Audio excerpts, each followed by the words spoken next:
Merci pour votre attention soutenue, mesdames et messieurs. Nous savons que vous êtes très nombreux en train de nous suivre dans le cadre de votre magazine d'actualité Savoir en parler. La République démocratique du Congo est un pays vraiment béni, richement béni. Un pays enrichi en termes de biodiversité, mais aussi en termes de ressources en eau. Il y a un aspect important qu'il faut toujours évoquer parce que, comme on essaie de le dire, généralement les gens s'intéressent plus à autre chose qu'à des questions d'environnement, alors qu'au regard de toutes ces richesses que Dieu a mises à notre disposition, nous pouvons développer même notre pays. Voilà pourquoi, dans le cadre de votre magazine d'actualité Savoir en parler, nous allons nous pencher autour des questions liées à la gestion des ressources en eau, mais pas n'importe quelle gestion, une gestion durable de ces ressources. Oui, mais qu'est-ce qu'il faut faire? Comment faut-il agir pour que finalement cette gestion des ressources en eau soit une gestion durable, une gestion qui va faire en sorte que nous puissions booster notre économie, faire en sorte que nous puissions garantir même la desserte en eau en République démocratique du Congo, un pays tellement enrichi. Pour aborder cette question importante, deux invités sur ce plateau. Le premier, c'est Constant Kaloumé. Bienvenue. Bienvenue, monsieur Michel. Je rappelle que vous êtes un hydrologue. Oui, je suis ingénieur hydrométéorologue, mais là-dessus, j'ai aussi fait d'autres études. Très bien. Je crois que mais ici, nous vous recevons comme hydrométéorologue. Hydrométéorologue. Ah, d'accord, hydrométéorologue. Météorologue. Alors, un deuxième invité, lui, c'est Félix Ouellé. Bienvenue. Merci. Encore une fois, nous vous recevons sur ce plateau de Savoir en parler pour échanger autour des questions liées à l'environnement. Merci beaucoup, je suis honoré parce qu'à côté de moi, à ma droite, je pense qu'on va m'enseigner, me parler un peu de l'environnement parce que j'ai pensé que j'ai été avec un généraliste, mais à ma droite, c'est quelqu'un qui est vraiment un peu... un scientifique. Voilà, surtout, donc il va vraiment m'aider, surtout il y a une valeur qu'on est en train de chercher à défendre, à protéger. Voilà. Et aussi aider ceux qui sont en train de nous suivre parce que, écoutez, la sphère médiatique congolaise est beaucoup plus caractérisée par des questions pluralistes, des questions politiques, des séries télévisées, ainsi de suite. Peu de médias évoquent des questions d'environnement. Et la Tech Tropicana, au-delà du fait qu'il faut évoquer, nous faisons de l'environnement notre socle. Nous commençons avec vous, Constant Kaloumé. Alors, je l'ai dit à l'entame, la République démocratique du Congo est un pays de méga biodiversité, un pays surtout enrichi en termes de ressources en eau, mais malgré cela, il s'observe que même ces ressources sont presque méconnues par nombre de Congolais. Tout à fait, monsieur Michel. Je m'aimerais d'emblée, si vous permettez, saluer quelques amis avec qui nous avons travaillé et remercier bien sûr toutes les autorités de la RTEC Tropicana, n'est-ce pas, y compris vous pour l'invitation.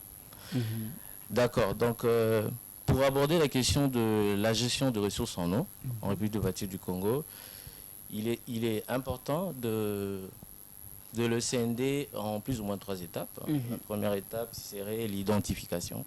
Identifier toutes ces ressources en eau. Tout à fait. Nous devons identifier en premier lieu, localiser, les identifier, les nommer, les caractériser. Donc cela fait partie de l'identification. Localiser, identifier, nommer et puis caractériser, si on veut. Voilà. Très bien. Et le second volet, ça serait de l'évaluer. Une certaine évaluation au regard de cette ressource. Et de nos jours, c'est la question qui tend un peu à fâcher les autorités, parce que jusque-là, nos autorités n'ont pas encore pris le bras le corps cette question.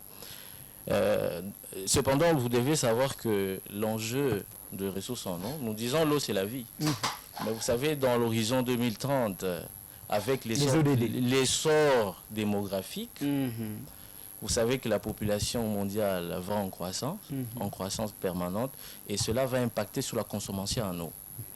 Donc, le fait que la RDC occupe déjà une place de choix stratégique en termes de ressources, y compris en termes de ressources en eau, nous devons, c'est-à-dire nos autorités publiques et privées, saisir le volet pour anticiper. Parce que plus tard, vous savez, c'est lui qui... La guerre de l'eau, donc oui, c'est le volet évoqué. Tout à fait. On risque de tomber dans ce qu'on appelle la guerre de l'eau. Ça, c'était le second volet. Et bien sûr, le troisième volet qui ne va pas échapper, c'est le volet de la réglementation, la régulation. Une fois qu'on aura évalué et on pourra réglementer et pourquoi pas créer même des cours et tribunaux d'environnement qui malheureusement n'existent pas encore ici. Voilà. Et nous pensons que au travers de votre émission, peut-être nous pouvons lancer un appel aux autorités. Alors, on commence par le premier volet que vous avez évoqué. Commençons par identifier, localiser, caractériser un peu toutes ces ressources en eau que nous avons. Bien, merci de la question. La question de l'identification, je ne veux pas m'élargir, mais j'essaierai d'être un peu plus spécifique, c'est-à-dire caractériser la ressource en eau. Nous allons voir dans la documentation que l'eau constitue un bien de non-exclusivité, de non-exclusivité et de rivalité. Non-exclusivité et de rivalité. J'aimerais m'expliquer. Vous savez, M. Miché, moi et vous, habitons dans un coin et à côté de nous, il y a une rivière. Je ne peux pas me dire, M. Miché, attention, n'accédez pas à cette eau. Donc c'est déjà un bien de rivalité. Très bien. Voilà. Ça veut dire qu'on ne peut exclure personne. Et puisqu'on n'exclut personne, ça peut créer des conflits si on ne fait pas attention. Voilà. Par rapport à la gestion. Donc. Tout à fait. Et constituer ainsi, dans l'autre volet, un bien de non-exclusivité. Non-exclusivité, ça veut dire, ça va presque dans le même sens. C'est-à-dire personne ne peut s'octroyer un monopole dans la gestion de cette ressource en eau. Voilà. Très bien. Mais j'aimerais peut-être introduire une petite parenthèse. Allez-y. Il y a une notion pertinente qui va même expliquer ce qu'on appelle la valeur. C'est la notion de l'externalité que j'aimerais ici, si vous le permettez, expliquer cela. Sentez-vous à l'aise, hein? Sentez-vous à l'aise. Nous sommes un média thématique. Qui dit thématique, sous l'environnement, c'est la science. Oui. Mais il faut être beaucoup plus clair et précis pour que ceux qui suivent puissent comprendre. Merci. Donc la notion d'externalité, c'est dans sa genèse une notion des économistes, que les environnementalistes ont emprunté. Je crois savoir qu'on est dans un domaine appliqué, donc on peut se permettre ces emprunts. Donc cette externalité est expliquée par une anecdote. Vous avez un exemple, l'éclairage public. C'est un bien environnemental, n'est-ce pas? Mais qui ne bénéficie pas seulement à celui qui est propriétaire, n'est-ce pas? Et là, on catégorise cela par ce qu'on appelle l'externalité positive. Parce que vous pouvez bien être, M. Miché, propriétaire d'un éclairage public, mais vous n'êtes pas le seul à bénéficier. Voilà. Et le second volet, c'est celui de l'externalité négative qui va consister, pour l'illustrer, quand vous faites un feu chez vous, vous brûlez les déchets, comme c'est de coutume dans la ville de Kinshasa. Vous avez cette fumée qui intoxique les autres. Vous voyez, ça constitue ce qu'on appelle une externalité négative. Voilà. Très bien, on va revenir à vous. Félix Ouélé, une question importante que nous sommes en train d'évoquer ici au regard de la gestion même durable des ressources en eau. La RDC étant, j'estime, aussi un scandale hydrologique. Alors, il s'observe un souci majeur par rapport à la gestion de cette denrée aussi vitale. Oui, vous avez raison. Et puis, je tiens aussi à vous féliciter par rapport au sujet, parce que beaucoup de gens ignorent cette valeur. L'eau représente, mon co-débatteur vient de dire que non, l'eau c'est la vie. En fait, pour les uns, l'eau c'est la vie. Pour les autres, je ne sais vraiment pas trop, mais pour nous, l'eau c'est la vie. Même titre que l'air et ainsi de suite. Alors, ça nécessite une protection. Une protection vraie et une protection adéquate par rapport aux valeurs. Vous savez, la RDC n'est pas seulement une nation plus puissante sur le plan minéré, non. Mais la RDC regorge, ce que vous venez de le dire, vous l'avez commenté ici. Scandale hydrologique aussi. Voilà, donc, mais parmi les 9 puissances d'eau, sur le plan mondial, je pense que l'expert est là, je ne pense pas qu'il va me contredire. La RDC fait partie de ces 9 pays.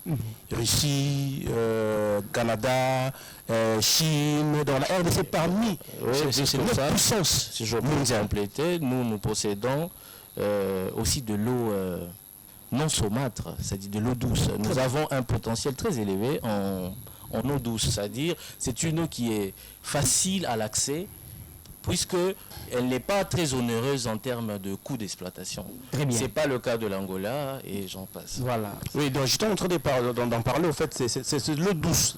L'eau douce dont la RDC, celle RDC représente déjà au moins 2 ou 3% de cette eau douce sur le plan mondial. Il y a déjà, je pense que 3% sur le plan mondial, mais la RDC en elle seule détient 2% si je ne me trompe pas. Nous avons travaillé sur ces sujets en doctorant. Moi, je suis pénaliste. Mais maintenant, je suis en train de me spécialiser sur le droit pénal de l'eau douce. Je tiens, avec votre autorisation, saluer le professeur Augustin Ngumbi. Je ne sais pas si vous le connaissez. Le professeur Augustin Ngumbi, c'est lui qui m'avait inspiré à l'université. Il m'avait dit, tu vas faire quoi en doctorant? J'ai dit, bon, j'ai un sujet, il m'a dit, Félix, essayer de travailler sur l'environnement. Voilà, essayez de travailler. Professeur Augustin Amouri, là vous êtes en tout cas, je vous salue. Il m'a inspiré sur l'eau douce. J'ai dit, mais il m'a dit, vous pouvez y aller. Parce qu'en droit, les droits pénals protègent une valeur. L'eau, c'est une valeur, parce qu'il en a parlé. L'eau, c'est une valeur. Lorsque vous polluez l'eau, vous portez atteinte il y a plusieurs valeurs qui sont dans l'eau. L'écosystème dans son ensemble, faune, flore, tout ça là. Et l'eau en soi présente aussi une valeur. Mais est-ce que c'est toi une valeur essentielle ou plus essentielle? En droit, il y a des valeurs essentielles, il y a des valeurs plus essentielles. Maintenant, vous, juristes, il faut catégoriser l'eau. Dans quelle partie vous allez mettre l'eau? Est-ce que l'eau a une valeur plus essentielle ou c'est vraiment essentielle? Oh, il a dit que l'eau c'est la vie. Même point de vue que moi. L'eau c'est la vie. Or, l'eau comme l'eau c'est la vie, l'eau a une valeur plus essentielle. Mais pourquoi est-ce que les gens portent atteinte à l'eau? La sanction est moindre. Pourquoi? Parce que l'eau c'est la vie. C'est la question. Raison pour laquelle je vous avais dit ici que j'aurais besoin de ces messieurs pour m'aider. M'aider pourquoi? Je suis maintenant en thèse sur l'eau. Il n'y a aucune thèse chez nous à l'université de Kinshasa sur l'eau douce. Il en a dit. C'est vraiment une innovation. Innovation. Donc à la faculté, au jury, il y avait même 2-3 professeurs, ils avaient décliné leurs responsabilités scientifiques par rapport au sujet. Oui, ils ont dit, en tout cas Félix amène quelque chose à la faculté, au département, mais grâce au professeur Ngumbi. Beaucoup de gens se désintéressent au fait de cette valeur. Alors j'ai dit au professeur, vous savez, lorsque quelqu'un pollue l'eau, il porte atteinte, je pense qu'il y a plusieurs valeurs là-bas. Toute une chaîne. Toute une chaîne. Alors pourquoi la sanction contre l'eau douce? J'ai dit bien l'eau douce, on n'a pas parlé de l'eau dure. De manière générale. Vous portez atteinte, vous tuez quelqu'un, vous avez 20 ans de prison. Mais quelqu'un qui pollue l'eau a 3 ans de prison. Vous lisez la loi relative à l'eau. La dernière, je pense que la loi ici relative à l'eau. J'étais vraiment estomaqué. Étant donné que l'eau représente une valeur plus essentielle pour nous, on ne peut pas. Donc la personne qui pollue ne peut être punie au même titre que la personne qui a tué, qui a assassiné. Très bien, parce qu'il a aussi tué indirectement. Oui. Il y a beaucoup de gens qui ont il y a quand même la nuance des circonstances. Voilà. Très bien. Beaucoup, mais il n'y a pas que ça. Il a porté atteinte à l'écosystème aquatique, il a porté système, il y a des gens. Parce que c'est tout l'eau coulante. Lorsque vous polluez l'eau coulante, vous voyez ce que ça fait. Très bien. Donc c'est un sujet très important, un sujet qui nécessite plus encore d'analyser, au fait, conseiller les gens sur la dangerosité au fait des gens qui viennent déverser pas, des substances dans ces milieux. Puisque vous évoquez justement cette question, nous allons prendre cet élément, ces reportages, où il faut dire, à la Tech Tropicana, nous avons beaucoup d'émissions, notamment une émission qui parle des cours d'eau. Et ici, on va proposer à nos téléspectateurs, ainsi qu'à vous qui êtes sur ce plateau, le constat qu'on a pu faire dans différents cours d'eau de la capitale congolaise. Et puis nous allons revenir sur ce plateau pour poursuivre justement nos analyses autour justement de cette question importante liée à la gestion durable des ressources en eau. C'est parti. Il est vrai, nous sommes dans la commune d'Ngalema, dans le quartier appelé le quartier Congo. Nous sommes à côté d'un ruisseau que vous pouvez constater. Ce ruisseau ici commence à partir du point nord de notre quartier. Nous sommes nés dans ces quartiers et nous avons vu cette pièce maîtresse, parce que c'est ces ruisseaux qui constituent la pièce maîtresse de l'hydrologie de notre quartier. Mais aux alentours des années 70, il n'y avait pas assez de gens à côté de ces ruisseaux. Et les ruisseaux étaient bons et les ruisseaux coulaient de façon majestueuse. Autour des années 90, les maisons étaient en train d'être pullulées autour de ces ruisseaux ici. Alors cela empêchait même que les ruisseaux puissent continuer sa course normale. Or, en réalité, un ruisseau, de part et d'autre, doit avoir les lits majeurs. Un ruisseau doit avoir les lits mineurs et les lits majeurs. Le lit mineur, c'est les lits. Dans l'état normal, le ruisseau va suivre ces lits-là. Mais au temps de la pluie, lorsqu'il y a le débordement, le ruisseau va récupérer ces lits-là. Mais aujourd'hui, le spectacle est ahurissant, au point que nous voyons les habitants construire des maisons autour même du lit majeur de ces ruisseaux ici. C'est terrible. Image ya mai oyo tango biso tozokola mai oto sokola ki yango penda ko sokola boye penda bo sokoli bozongi na ndako boki bolali. Mais mai comment comme ça biso parce que comment boye ezaka mai moko zo mona ngo mukeme soki mvule beti na mai oyo o katsate. Donc esalaka inondation moko doki ya kosakana te. Eza mai maluku na commune ya Kitambo entre quartier Nganda ya Jamaïque na Kaluka Lubudi. Mayo comment boye parce que bandaku bato batala ba parcelle basa mai ba pusa mapangu na bango nde ba etufa mai. Yango moni mai ekoma na système okoma mona ngo koma salité. Donc moi osokolango ezate soko meko osokolango ozu microbe. Te soko moni ba poubelle ozo mona na kata quartier bazo tia pembe na ba mai boye ezali po na défense moko boye ezali ke mai nenga mataka akoko koma même na ngamba Jamaïque pa buki Jamaïque. Yango moni ba tia ba fulu wana poke e tufe mai kwa komata te. Yango moni biloko ozo mona salité wana. Gentili Ngobila gouverneur na biso Gentili Ngobila yeso kaza na posa eloko wana donc il fallait luka moyen ba luka ta bajen ba ya batimula mai nde bazotimula na se ya po ya makelele kuna so batimoli mai komi lokwa net canal wana bato akotoyo ba kozala malamu mai oyo tangu asanganaka awa vraiment esalaka dégâts moko ya makasi parce que komona mai oyo soko otali couleur ya maluku otali couleur ya makelele baza différemment couleur ekokani te maluku autaka boye na makasi na ye po aya kointroduire awa na kati ya makelele mais akokoka kaka te parce que makelele aza tellement puissant akomema ye kaka boye pembeni ti bakende kosangana kuna bakititi bake kosuka bango mibale kuna na fleuve. Problème toza nango eza nini mpona bamai oyo bamai oyo à l'époque bandaki kosala badégâts vraiment makasi boye te. Pourquoi? Parce que na ngambo ya maluku to na ngambo ya makelele même esika oyo totelemi sika esangani ezalaki na carrière, c'est-à-dire esika bamituka ya minene bato bayebi histoire bayebi ebandaki koya kozwaka zelo mpona komemaka mpona kotonga bandako. À tout moment batu oyo babandaki kosala aka comme oyo tobengaka bato ya carrière babandaki kocreuser mai oyo mai ebandaki kozala souvent na se oui bamapango ezalaki likolo moyen vraiment mai asala badégâts ya makasi vraiment ezalaki te parce que à tout moment bazobimisa zelo mai azokita quel que soit mbula ebeti ya grave ndenge nini akosala vraiment ba inondation ya makasi te to badégâts ya makasi te. Bon, le fait bato tellement oui esika ya kokende eza te moto asombi mo eloko ne ya ndambu pembeni po abatela libota azala na libota bakomi kotonga pembeni ya mai bakomi kotonga babomi carrière ezalaka lisusu te mituka ekotaka lisusu te yango omoni basort oyo tozovivre pour le moment mbula soki ebandi kobeta to mbula ebandi quartier oyo omoni pembeni ya maluku na quartier oyo omoni pembeni ya makelele na quartier oyo eza na katikati ile oyo tobengi Kaluka balalaka te ntango bino bozozwa pongi bango pongi eza te bazotala ekozala ndenge nini mbula ekosila ndenge nini donc esalaka bamama na bainondation ya des morts oyo bakufaka kaka na mai oyo.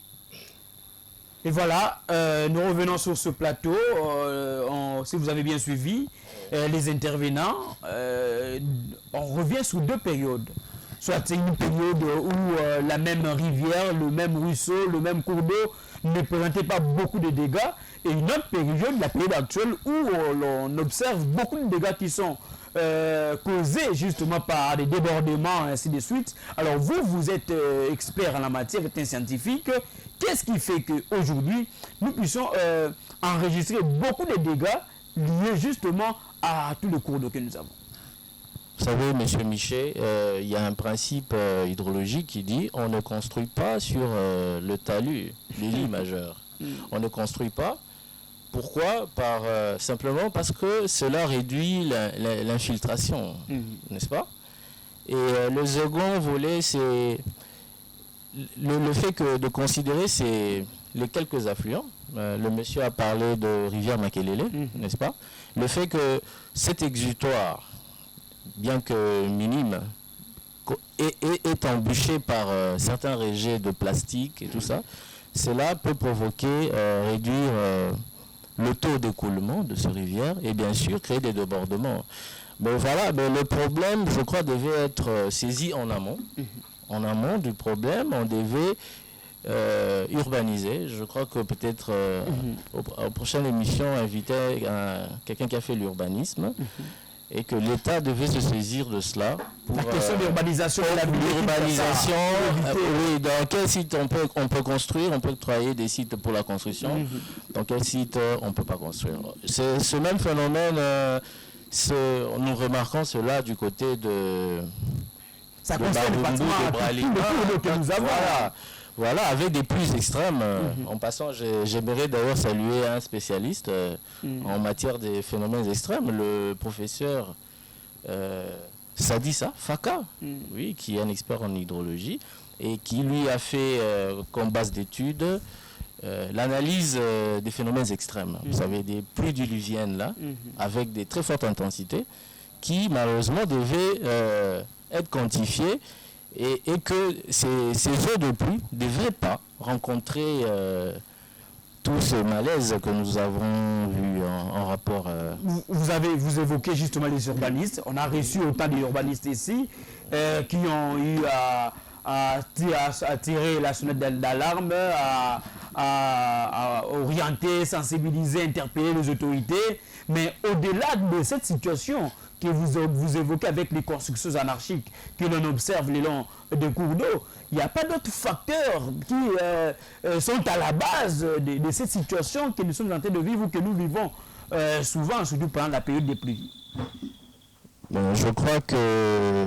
Allez-y. Oui, je crois que la question de l'hydrologie des eaux, de la gestion des eaux, est une question globale et globalisante, parce qu'elle mêle la pertinente question qu'on appelle la circulation climatique. Donc tout est lié et que nous n'avons pas le droit de nous octroyer quelconque répit là-dessus, n'est-ce pas?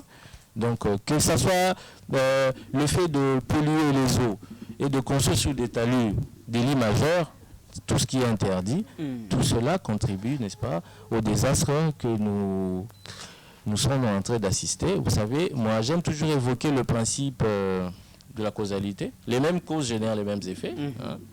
C'est-à-dire, ce que nous faisons en amont, c'est à court ou moyen terme, nous allons survivre cela.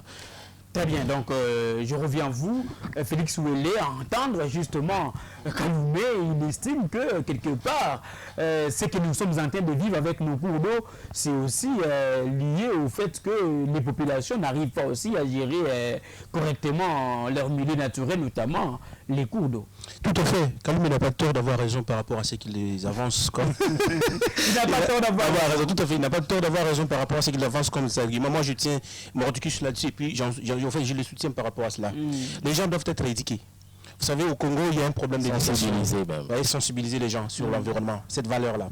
Les dangers qui guettent au fait l'environnement, les dangers qui guettent, si aujourd'hui, au McDo, les dangers. Les gens jusqu'aujourd'hui ignorent encore parce que nous avons, c'est l'abondance de l'eau douce. Quand je parle de l'eau douce, l'abondance de ces eaux, les gens ignorent, mais nous devons léguer quelque chose à nos enfants, nos petits-fils. Demain, après, pour ne pas tomber, parce qu'il avait brossé là-dessus, il y a un ancien secrétaire général des Nations Unies qui a fait allusion sur ça en disant la Troisième Guerre mondiale, ça sera sur l'eau.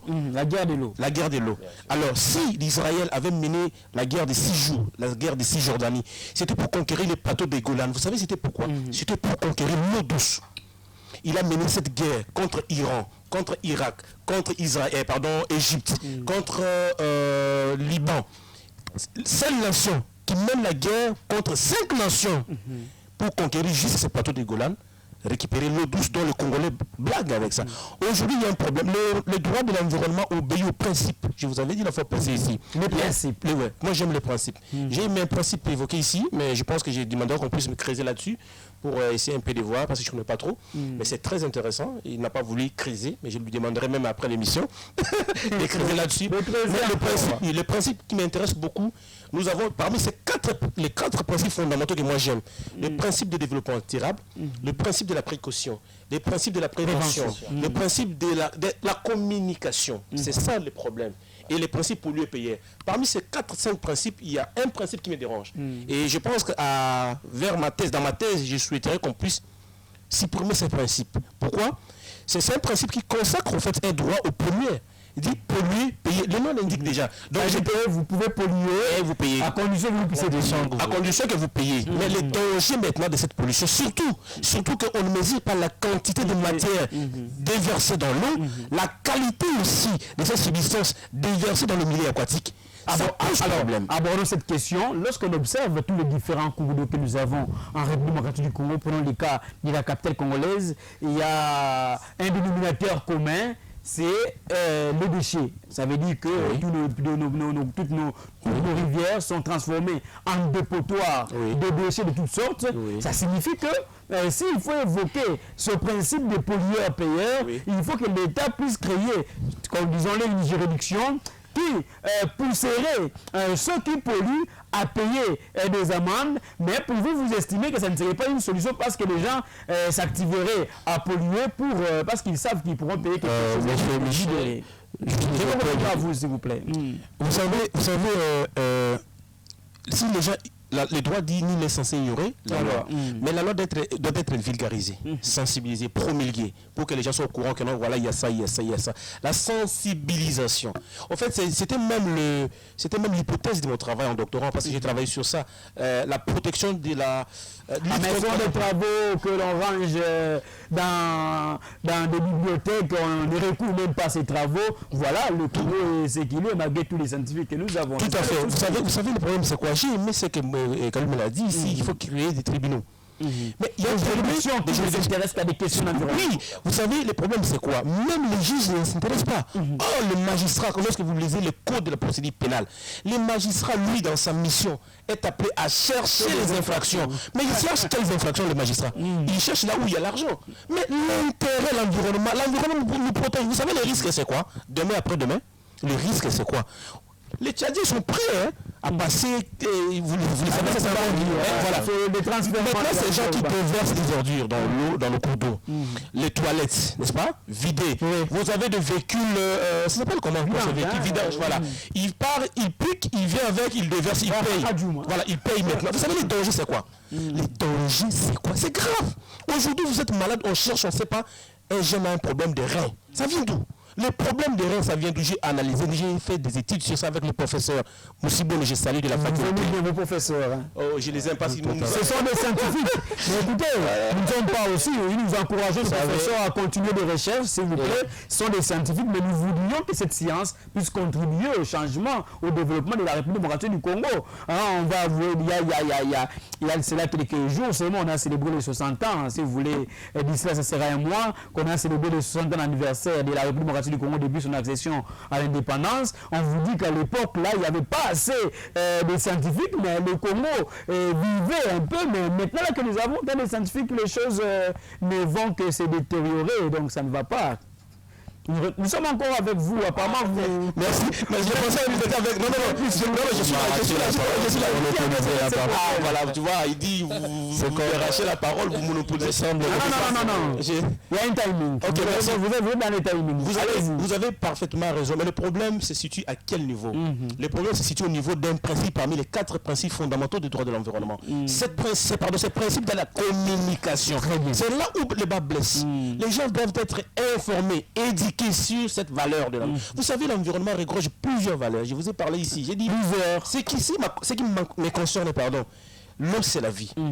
La personne qui pollue l'eau, vous savez, il tue combien de personnes? Mais il faut aussi voir les liens de causalité. Si réellement ça vient de la pollution. Mais oui, il y a un professeur à la faculté des sciences à l'UNIKI. Oui, pourquoi? Parce que j'ai travaillé avec. Il a fait sa thèse sur la pollution de l'eau douce depuis Ndjili jusqu'à Kituka. Et il y avait un résultat qui interdit aux Congolais qui de ne plus manger les poissons qui se suscitent dans ces contrées. Est-ce que vous êtes au courant de ça? Non, mais les gens continuent à manger ces poissons. Il faut qu'on continue à sensibiliser. Voilà. Tout à fait le problème de la communication. Et les jamais. Vous passez là, vous achetez Bambi sur la Bossombi, mais ça a été interdit. Même la faculté, sciences, des recherches, c'est ça que non. Et ça, Bambi, c'est ça pollué. Pourquoi Bralima, Marsavco, la société, ils déversent l'air. C'est terrible. Votre émission est très capitale. Très bien, merci beaucoup. Notre émission est très capitale. Elle est Tropicana très capitale. C'est pour cela qu'elle a été retenue comme étant la meilleure chaîne. Je reviens à vous, ne vous en faites pas. Soyez à l'aise. Permettez-moi de poser quand même des questions. Permettez-moi quand même de poser des questions. Alors, à entendre justement Félix Wele, c'est un problème de manque de politique. Manque de politiques adéquates, mais aussi manque de stratégie dans ces secteurs de l'eau pour que finalement on évite tous les dégâts que nous sommes en train d'évoquer.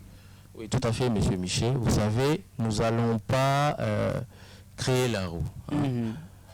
Comme je le disais, ici, les mêmes causes génèrent les mêmes effets. C'est-à-dire nous n'allons pas échapper aux principes de développement qui sont l'essor scientifique, l'essor technique, l'essor industriel et humain. Voilà. Si vous voyez les grandes puissances aujourd'hui, les États-Unis, la France, eh bien c'est parce qu'ils ont misé sur l'éducation, l'instruction. On peut s'atteler dans des slogans, matin, jour, soir. Si nous ne finançons pas la science, la recherche, là c'est pour donner un peu de couverture aux enseignants, aux professeurs, parce que on a peine de dire que nous avons des scientifiques, mais ils ont leur pesant, ils doivent être là, ils doivent être rémunérés, financés. Aujourd'hui, j'ai lu dans une revue que l'université Harvard, dans son département de physique seulement, possédait plus ou moins 6 milliards de dollars. 6 milliards. Alors vous avez toute une république, un budget d'à peine 10 milliards, on ne sait même pas si on sera mobiliser cet argent. C'est tout ça. Le mal congolais à ce jour, pour vous paraphraser, à 60 ans après, c'est de retrouver des hommes avec des papiers, qui n'ont pas d'idéaux, qui n'ont pas un modèle étatique de développement, c'est-à-dire, d'ailleurs, j'aimerais ici évoquer ce qu'on dit état de droit, mais avant que vous alliez à l'état de droit, il faut qu'il y ait un état. L'état congolais n'existe pas encore. Il est en je vous le conseille. Il n'existe pas. Alors moi, ceux qui vous suivent, ceux qui sont en train de suivre à la maison, quand je vous ai présenté chercheur en matière environnementale, hydrologue de formation, j'ai présenté également M. Félix avec tous les grades qu'on peut vous offrir. Ceux qui suivent, peut-être s'attendaient à ce que vous puissiez dire, écoutez, avec toutes les ressources que nous avons, nous pouvons nous-mêmes développer notre pays, nous pouvons créer des richesses, nous pouvons créer des moyens. Mais quels moyens pourront nous permettre encore de développer ce secteur pour que nous puissions vanter encore à travers le monde cette puissance hydrologique que nous sommes. Mais apparemment, vous êtes toujours dans la position de s'attendre aux autres, ainsi de suite. Non, loin de là, M. Michel, la question de... D'ailleurs, c'est là que j'allais répondre. Le fait que le magistrat peut sanctionner des sanctions en rapport avec l'environnement, c'est déjà ça peut générer des recettes. Alors, la question pertinente que vous posez, c'est la question de la valeur. Vous savez que les biens et les services environnementaux sont des biens libres. Je paraphrase les économistes. C'est-à-dire, ils n'ont pas de prix, mais ils ont une valeur. Ils ont une valeur. Alors, la question, la problématique existentielle pertinente qu'on devait se poser aujourd'hui, c'est de savoir quelle vaut, par exemple, la rivière Makelele, par exemple. Voilà. On vous dit que le sable qu'on a utilisé pour construire le stade de Martyr, on l'a tiré de cette rivière. Voilà.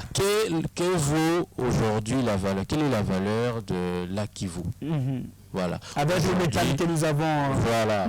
Et là, il y a cette notion dont j'ai parlé, c'est beaucoup de terminologie technique. Il y a la notion de la tangibilité, qui est en corrélation avec ce qu'on appelle la valeur d'utilisation et la valeur de non-utilisation. Alors, il y a une hypothèse environnementale qui dit un bien environnemental, lorsqu'il est plus tangible, s'il est plus tangible, plus il est quantifiable, c'est-à-dire valorisable. Mais vous verrez dans la typologie, je devais normalement illustrer ça peut-être prochainement par un tableau, comment essayer d'évaluer la valeur d'un bien. Voilà. Voilà. C'est ce que j'allais évoquer. Et si vous prochainement... Nous avons un État, nous avons des institutions, nous avons tout un ministère qui s'occupe de toutes ces questions-là. Mais malheureusement, depuis 60 à ces jours, on n'a pas pu faire quelque chose. Non, le problème aujourd'hui, c'est qu'il n'a pas changé. Nous allons voir avec la période du président Fachi. Qui est animateur d'un ministère. Il faudrait qu'il y ait des technocrates, des spécialistes en environnement. On n'en voit pas en environnement. Il faut nécessairement avoir un économiste. Non, un juriste. Prenons les cas. Je sais qu'il y a des conseillers. Non, j'aime bien. Appelons le chapassant. J'ai d'ailleurs... J'aimerais ici... Est-ce que nous sommes suivis en Afrique? J'aimerais parce que j'ai participé à une formation en rapport avec l'Institut français de développement durable et l'Université Senghor d'Alexandrie, où j'aimerais remercier et saluer le professeur Yelkouni, qui est le secrétaire administratif voilà, pour la formation dans le cadre de MOOC. Donc, je disais, pour revenir à votre question, à votre préoccupation, c'est que nous devons aujourd'hui changer de paradigme, c'est-à-dire mettre les gens qu'il faut à la place qu'il faut et de préférence des techniciens. Des techniciens. Vous savez, nous sommes un pays de technicité.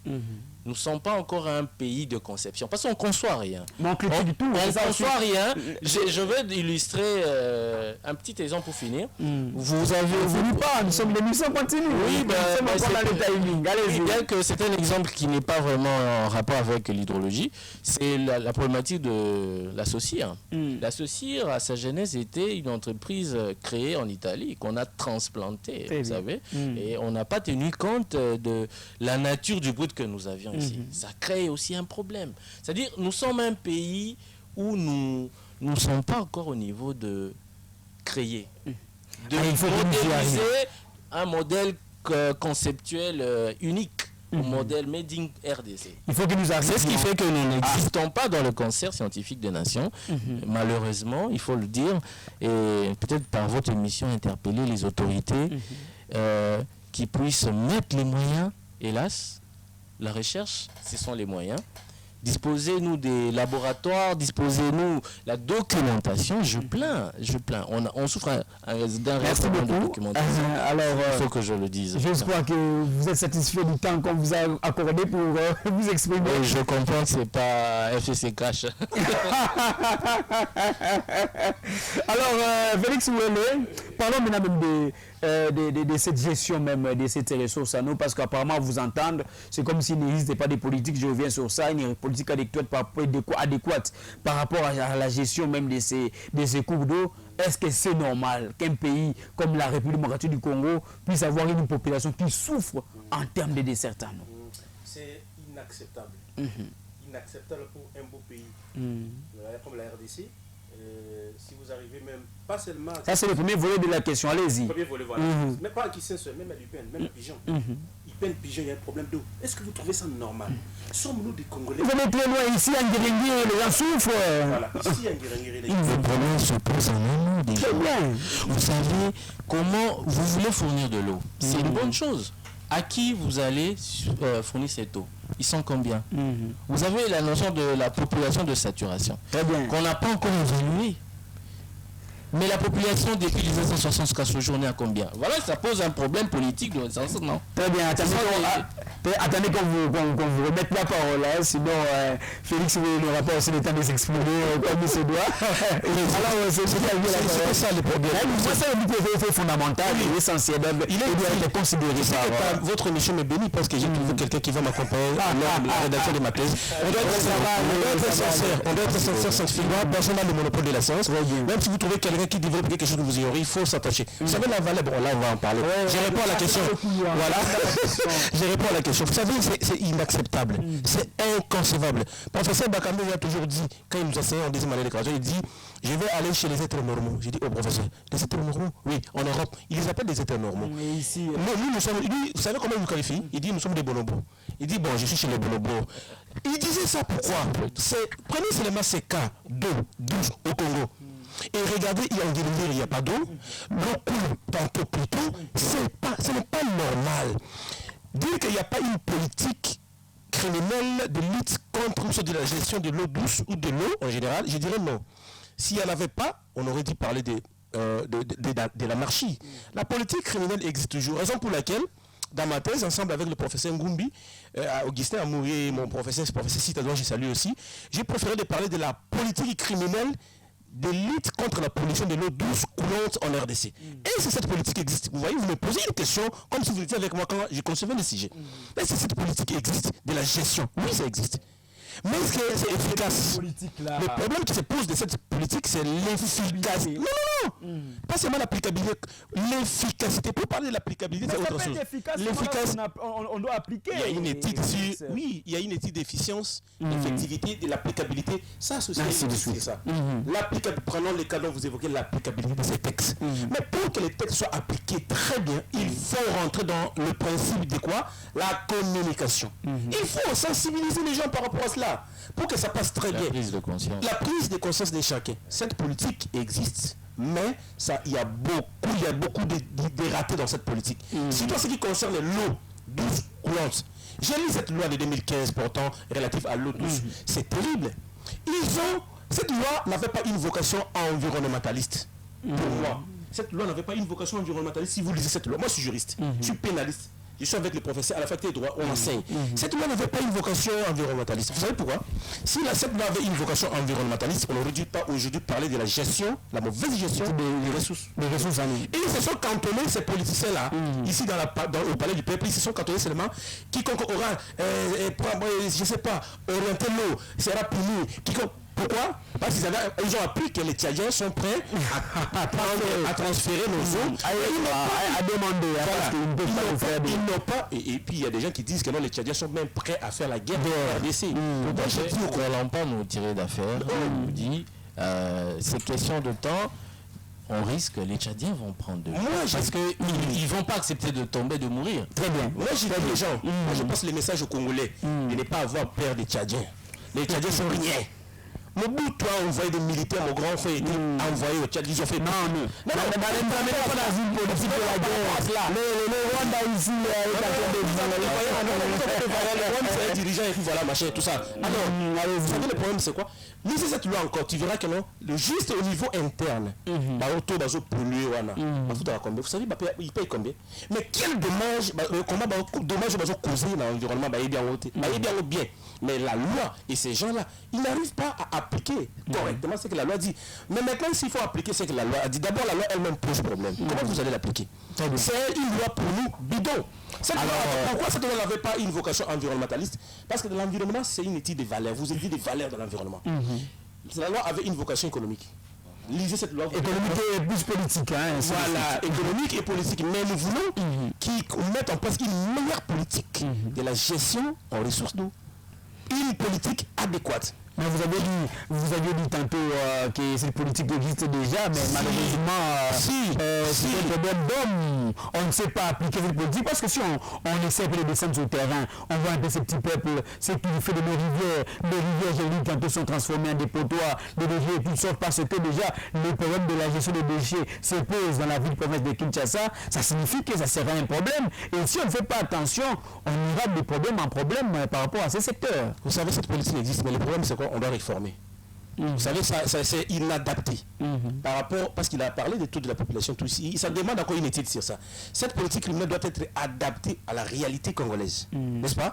L'effectif, la popularité, vous êtes au nombre de combien Kinshasa? 10 millions, je ne sais pas si 10 000, tout ce que les gens disent, n'est-ce pas? En ce qui concerne la popularité ici, dans la ville de Kinshasa. Des estimations. Des estimations, ça a été toujours ainsi, estimation, tout cela, mais allez lire la loi. Mais ceux qui étaient censés appliquer cette loi bidon, entre autres bidons, ignorent. Vous considérez comme une loi bidon. Vous savez pourquoi? Ça sont vos propos. J'en arrive. Vous savez pourquoi je dis c'est une loi bidon? Vous savez, lorsque vous avez des députés, il en a parlé ici, au ministère de l'Environnement, vous êtes un juriste. À moi même, je ne sais pas. On peut avoir un juriste, mais en de ça. La raison pour laquelle vous avez de mauvais conseillers, je m'en excuse, vous avez de mauvais. Vous pouvez avoir des conseillers, mais votre propre opinion par rapport à l'expérience scientifique que tu as, tu ne peux pas. J'ai vu ça au Congo, ça se passe qu'ici au Congo. Un ministre de la Santé prend un professeur de sciences politiques. À l'époque, c'était Bongeli. Mais vous le mettez au ministère de la Santé, franchement. Est-ce qu'il n'y a pas de professeur médecin?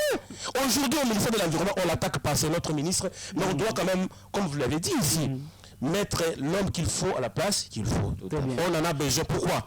Il sait comment défendre cette valeur. Nous en avons besoin. Pourquoi encore vous avez des députés au Parlement, les députés qui votent la loi, qui sont sensibles voter des lois. Mais quelqu'un ne trouve pas des questions d'environnement. C'est pas ça. Quelqu'un qui est populaire. Vous savez, quelle dit la loi portant fonctionnement de l'organisation du CNI, tout ça là. Quelqu'un qui a fait 10 ans dans n'importe quel domaine, il peut postuler comme député. Donc un Kouado qui a fait 10 ans, n'est-ce pas? Parce qu'on n'avait pas de limite. Un Kouado, ça je vous dis, un Kouado qui a fait 10 ans, il peut postuler comme député. Comme il a fait 10 ans, il est populaire maintenant. Maintenant, il est populaire. À postuler, il devient député. Il est là-bas. Déjà, pareil, vous entendez de quelle loi? Raison pour laquelle moi j'ai dit c'est une loi bidon. Très bien, merci beaucoup. Merci. On revient à vous, Constant Kaloumé. Ça signifie que c'est un souci, que nous sommes en train d'évoquer. Alors, qu'est-ce qu'il faut faire? Parce que nous tenons petit à petit vers la fin de ce magazine d'actualité. Qu'est-ce que vous proposez exactement? Qu'est-ce qui doit être fait pour que véritablement le Congolais puisse tirer profit de toutes ces ressources en eau que Dieu a mises à sa disposition? Merci bien. Je crois, en termes de propositions, nous allons suggérer, encore une fois, aux autorités congolaises, privées comme publiques, d'investir dans l'environnement, parce que jusque-là, c'est fait, mais à des proportions très faibles, et à évaluer, au fait, évaluer les biens et les services environnementaux. Parce que l'importance est liée aussi. Quand vous savez, dans le cas échéant, quand vous savez que votre chemise coûte $2000, eh bien vous allez savoir comment l'entretenir. Voilà. La question qui se pose aujourd'hui, c'est de bien évaluer, d'évaluer, de trouver la valeur juste de nos ressources. Et comme ça, nous pourrions en découdre ou en tirer beaucoup d'avantages, de bénéfices économiques, et j'en passe. C'est un peu ça en termes de recommandations. L'implication qui doit être prise en compte par tout à fait l'autorité. Voilà. Je pense que c'est votre dernier mot. C'est ça, oui. Parce que c'est plus ou moins, il n'y a pas un dernier mot, c'est bon. En relation avec par rapport à notre magazine d'actualité, il n'y aura jamais, on ne cessera jamais de parler, de sensibiliser, oui. Par rapport à toutes ces questions. Merci beaucoup Félix Ouélé. Un dernier mot rapidement. Qu'est-ce qui doit être fait pour que finalement on puisse trouver solution à tous ces problèmes, qu'on puisse desservir normalement nos populations en termes de cette ressource en eau? C'est anormal, vous l'avez évoqué ici, Constant Kaloumé l'a aussi évoqué, c'est anormal qu'un pays comme le Congo puisse avoir une population qui souffre en termes de ressources en eau. C'est anormal aussi que nous puissions avoir un pays qui est tellement béni en termes de ses ressources, voir toutes ces ressources souffrir parce qu'elles sont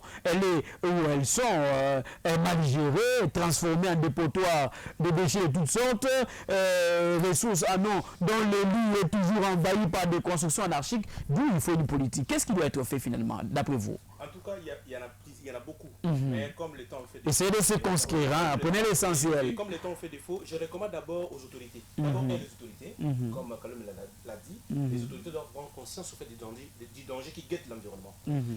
Malheureusement, nous avons des autorités qui comptent sur le présent, eux, mais ne tiennent pas compte de leurs enfants et leurs petits-enfants. Nous avons chanté dans l'hymne national, nous léguerons notre pays, un pays plus beau qu'avant. Ça, cela se fait qu'avec de la gestion. C'est ce que nous chantons, est-ce que c'est réellement ce que nous faisons? Ça, c'est un problème. Deuxième problème, c'est de recommander le principe, j'insiste encore là-dessus, le principe des communications. C'est un principe, on doit... C'est un aspect important. Ici, au Congo et ici à Kinshasa. Sensibiliser la population sur le valeur que présente l'environnement. Je dis bien les valeurs sur présente l'environnement. Dans l'environnement, il y a beaucoup de valeurs. Lorsque vous prenez seulement l'eau comme composante de l'environnement, parce que c'est vaste, essayez de décortiquer ce qui se trouve dans l'eau. Mais c'est l'eau en soi d'abord, c'est l'élément. Dans la vie, l'eau, c'est la vie. Même si on transpirité. Voilà, si on transpirité, tu es malade. Il faut transpirer. Donc c'est l'eau. La valeur de l'eau pour l'homme. La valeur de l'eau pour un nouveau-né. La valeur de l'eau pour les végétaux, la flore. La valeur, flore et faune. La valeur de l'eau pour un vieillard. Tout à fait. On en a parlé dans le travail. Il faut sensibiliser les gens sur ça et que le gouvernement mette des moyens dans la recherche scientifique. Très bien. Pour que le Congo... Et surtout... nous n'allons pas, attention, nous risquerons pas de nous tirer d'affaire. Nous serons la proie du monde. Très bien. En matière d'eau, je répète ça, La proie du monde. nous risquerons d'être la proie. Et la troisième guerre se risquera de commencer par la Parce que je signale déjà, l'Afrique du Sud est en train de pomper de l'eau dans sa couche souterraine. Donc l'absence, la carence déjà... il faut revenir sur ce durable, comme nous sommes en train de dire. Chutez rapidement parce que nous sommes arrivés à la fin. Tantôt c'est Constant qui vous arrache la parole. Très bien. Alors on doit terminer. Je tiens vraiment parce qu'il y a quelqu'un qui m'a fait un message qu'on vous suit par rapport à un sujet très important des mano-journalistes. Les mano-journalistes devraient programmer encore ce sujet. C'est aussi d'appliquer le principe des communications. Donc par vous, vous pouvez passer aussi ces messages. Alors je dis, je salue, je ne sais pas si c'est autorisé. Non. Pasteur Yves qui nous suit à la maison, Yves Ouélé qui nous suit à la maison. Là je comprends que c'est un membre de famille. Nous sommes arrivés à la fin. Oui, j'aimerais aussi remercier les autorités de RTL Tropicana pour la pertinence du sujet. C'est déjà un volet de la gestion. Parce que gérer ses pouvoirs. Merci beaucoup, mesdames et messieurs, ça n'est fini. Vous avez compris que la température, elle était vraiment autre sur ce plateau avec Constant Kaloumé, comme je l'ai présenté au début, hydrologue de formation, donc un environnementaliste, s'il faut le dire, comme hydrométéorologue. Ah, intéressant. Mais aussi avec Félix Ouélé, lui il est expert aussi en matière environnementale, droit de l'environnement surtout. Le volet réglementation. Merci beaucoup. Je suis... Merci de nous avoir suivis. Restez fidèles au programme de la RTL Tropicana. Si vous avez aimé ce magazine d'actualité, dites merci à comment on l'appelle, Jean Bassaï, qui nous a permis d'arriver chez vous derrière la caméra. Dites aussi merci à Pichu Tibango qui lui a réellement travaillé à travers la machine pour que nous arrivions chez vous. Surtout, restez fidèles à nos programmes. Le seul programme qui ne vous cause pas de constipation. Au revoir.